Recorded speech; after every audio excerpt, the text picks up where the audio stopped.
Trust is a transaction, not a feeling. What if everything you believed about trust was built on a foundation so emotionally fragile that the moment reality tested it, it shattered, and you blamed the other person when the real problem was your definition? Most people treat trust like a feeling, something warm, intuitive, and invisible. The top 1% treat trust like a transaction with a ledger. Every promise made is a deposit. Every promise broken is a withdrawal. Every result delivered, on time, without excuses, is compounding interest. This is not cold. This is clarity. The reason most relationships, business, personal, professional, collapse is not because people are evil. It's because expectations were never made explicit. Accountability was never built in. And when the bill came due, nobody agreed on the currency. High performers don't trust people because they like them. They trust people because those people have a documented track record of doing what they said they would do when they said they would do it without needing to be chased. Likability is a social skill. Trustworthiness is a business asset. And the moment you start treating it like one, measuring it, protecting it, building it deliberately, you will operate at a level most people will never even understand is available to them. The top 1% don't give trust. They allocate it. What if you've been handing out trust like a participation trophy? Freely, emotionally, equally, and then acting shocked when people treated it like it cost nothing, because to you it did. Here is the operating system of the elite. Trust is a finite, precious resource, and it is allocated strategically based on evidence, not emotion. Amateur thinkers extend trust by default and revoke it after betrayal. That is a reactive, expensive, painful strategy. Elite thinkers extend trust incrementally, in proportion to demonstrated reliability. They give small responsibilities first. They observe how someone handles low-stakes situations, because low-stakes behavior is the truest preview of high-stakes character. A person who is late to a 10 a.m. meeting will be late to the deal closing. A person who cuts corners on a $500 project will cut corners on a $500,000 one. The signals are always there. Most people ignore them because they want to believe the best, and that's not generosity. That's willful blindness. The 1% are not cynical. They are calibrated. They build trust like they build portfolios.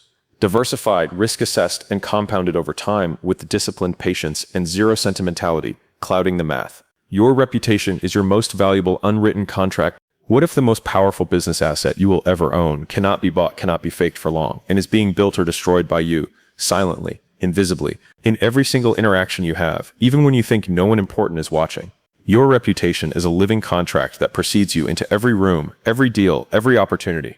The top 1% understand something most people only grasp after catastrophic loss.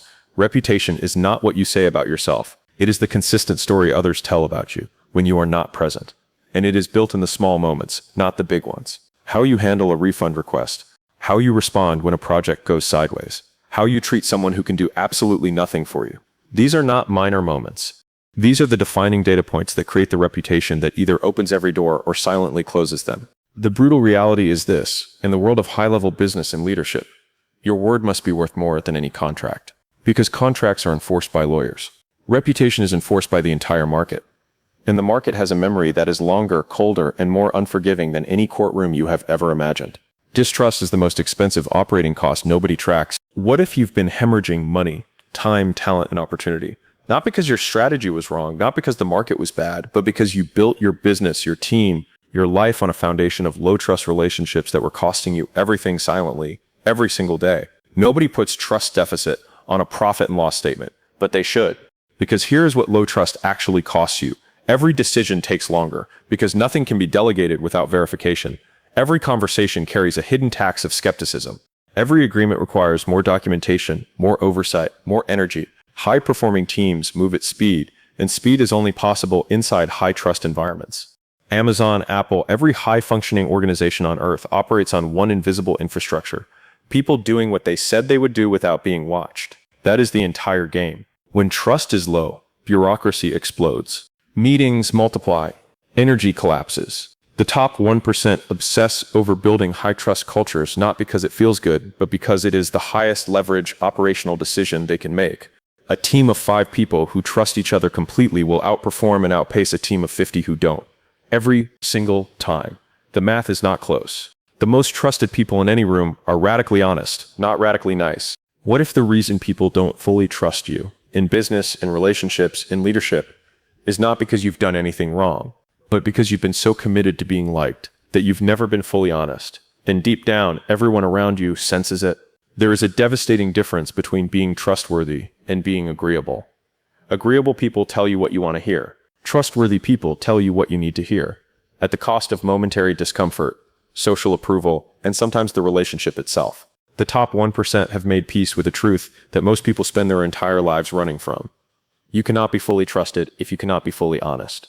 Every time you soften a hard truth to protect someone's feelings, you are making a short-term emotional deposit at the cost of a long-term credibility withdrawal. People don't say it out loud, but they feel it. They stop bringing you the real problems. They stop asking for your real opinion.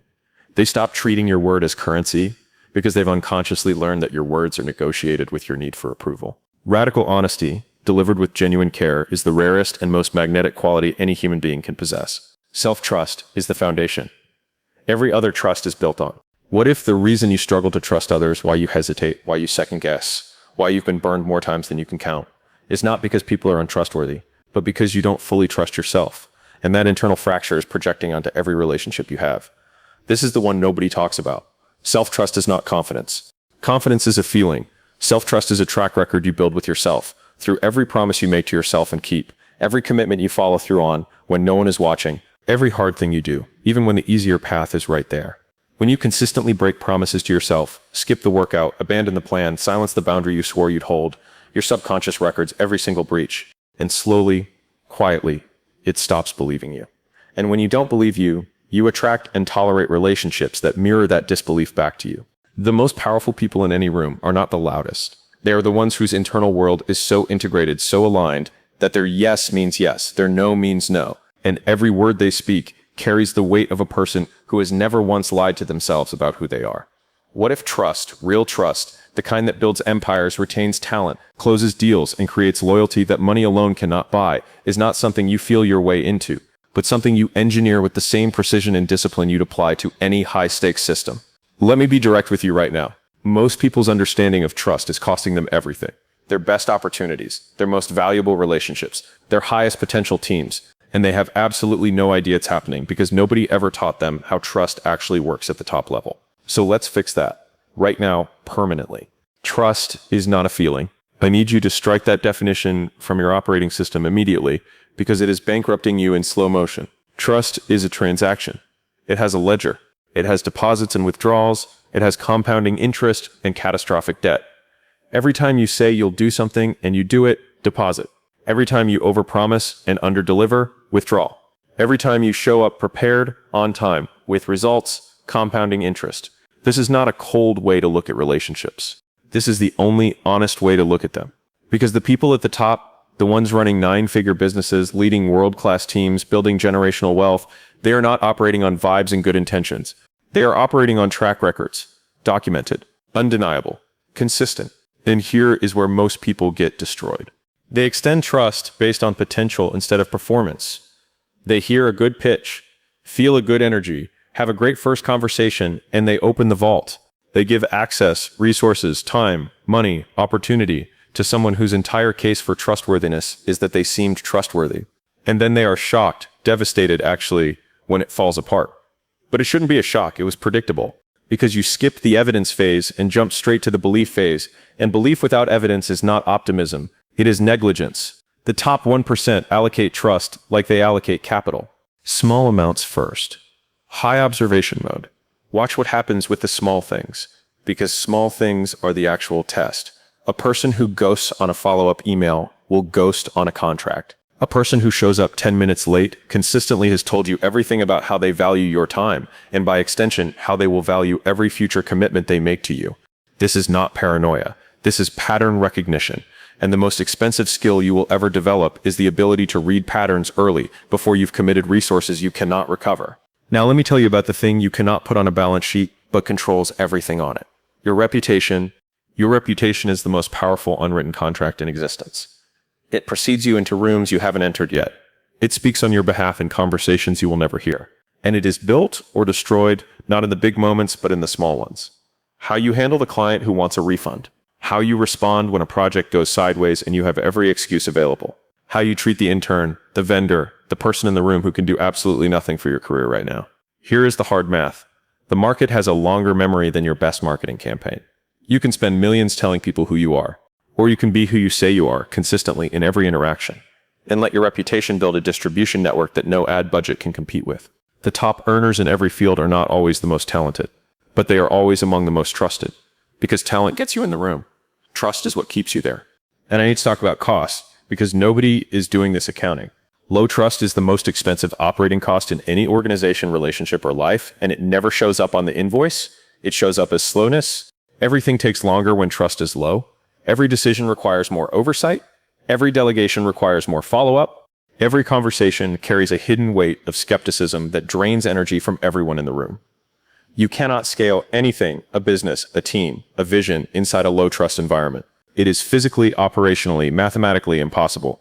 The highest leverage investment any leader can make is not in better software, not in better marketing, not in better strategy. It is in building a culture where people do what they said they would do without being watched. That is the infrastructure that scales. Everything else is cosmetic. Now here is the thing that might be the most uncomfortable truth in this entire conversation. The reason most people are not fully trusted, even by people who genuinely like them, is because they are not fully honest. They've confused being trustworthy with being agreeable. They've spent so much of their life optimizing for approval that their honesty has been quietly, consistently, negotiated away. One softened truth, one avoided conversation, one swallowed disagreement at a time. And people feel it, they don't articulate it, they don't confront it, but they stop bringing you the real problems. They stop asking for your real take. Your opinion stops being currency because they've unconsciously learned that your opinion is always processed through your need to be liked before it reaches them. Radical honesty, not cruelty, not bluntness without care, but the genuine, uncomfortable, courageous act of telling people what they need to hear instead of what they want to hear, is the single rarest and most powerful trust-building behavior that exists. Master it, and you become the person everyone wants in the room when the stakes are actually high. And finally, the one that connects everything. Self-trust. This is the root. This is the foundation. Everything you've built your entire life is sitting on top of this single variable, and most people have never once examined it. Self-trust is not believing in yourself. It is the track record you have built with yourself. Every time you made a commitment to yourself and kept it, that was a deposit. Every time you swore you'd change something and didn't, withdrawal. Every boundary you said you'd hold and then didn't, withdrawal. And your subconscious is running the ledger silently, precisely, without mercy. When that account is overdrawn, when you fundamentally don't trust yourself to follow through, you will attract and tolerate low-trust relationships because they match the internal standard you've set. The most commanding people in any room are not there because of their title or their net worth. They are there because their internal world is integrated. Their yes means yes, their no means no. They have never once lied to themselves about who they are, and that alignment radiates outward in a way that no amount of charisma coaching can replicate. Build that. Protect it like the asset it is. Because when you become a person of genuine, radical, documented, consistent trustworthiness, the world does not just open doors for you. It hands you the keys. Here's what all of this comes down to. Stripped of everything but the truth. Trust is the actual currency of the world. Not money, not talent, not connections. Trust. Money flows toward trusted people. Opportunities compound around trusted people. The best talent, the best partners, the best outcomes, they all route toward the person in the room whose word is worth something. You now have the framework. Trust as a transaction, allocated with precision, built through radical honesty, protected through reputation, powered by self-trust, and leveraged to create environments where everyone around you operates at a level most organizations only dream about. The question is never whether you understand this. The question is whether you will build it deliberately, consistently, without shortcuts, starting today. Because the top 1% are not waiting for the perfect moment. They are manufacturing trust right now. In every interaction, one kept promise at a time. What if the real reason you haven't hit the level you know you're capable of, the income, the respect, the opportunities, the relationships, has nothing to do with your skills, your strategy, or your work ethic? What if the actual bottleneck, the one thing silently capping every area of your life right now, is that the people who matter most don't fully trust you? And worse, what if you don't fully trust yourself? Here's what nobody tells you. The top 1% don't think about trust the way you do. They don't give it freely and hope for the best. They don't just feel it, they build it. Like a system, like an asset, like the highest leverage investment they will ever make. And in the next few minutes, I'm going to show you the exact framework they use. The one that explains why some people close every deal, keep every great relationship, and scale everything they touch, while others with equal talent stay stuck. If you've ever been betrayed, overlooked, or underestimated, this is exactly what you need to hear. Stay locked in. Because what's coming next will permanently change how you see every relationship in your life.